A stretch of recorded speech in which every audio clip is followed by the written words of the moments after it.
There's 3 different phases of Melbourne.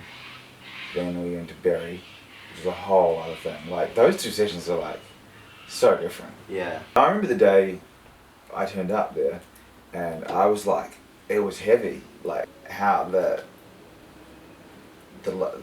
location, the house, and the mountain was so like overwhelming, and like just the vibe in the room was just so unlike anything I ever sort of worked on before.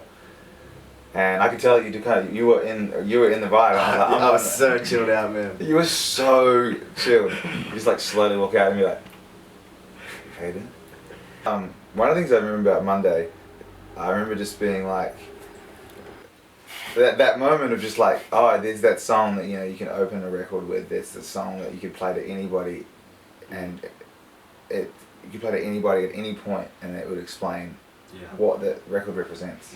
Of its just natural essence, and it's not trying to be anything, and the story and the lyric, and you could really hear the feet on the floor, and the sound of the room. And the Melbourne sessions. It was 2 weeks after. That was such a different experience again. I remember that being super easy, because that was sort of my time to completely trust you in a way and go, me and you have spent this really intense time together, sort of.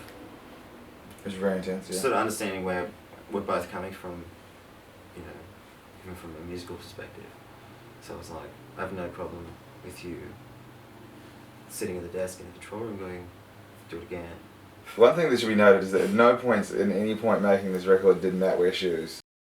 Monday was a really interesting track for me to watch, like, come in front of me. I mean, I just remember laying on the couch, sitting behind Dan, and you guys are going like, we've got to do this loop thing, we've got to figure out this loop thing, and figured it out right then and there, and like, Dan pulls this sound, it was just like, what the heck? Yeah, I was running it, it's just like through that H9 little pedal. Yeah, pedal. This stupid reverb on, and I was sort of mockingly singing in a Gregorian chant style voice, and then after like a bed of harmonies sort of was built, I was like, oh, it's quite soothing.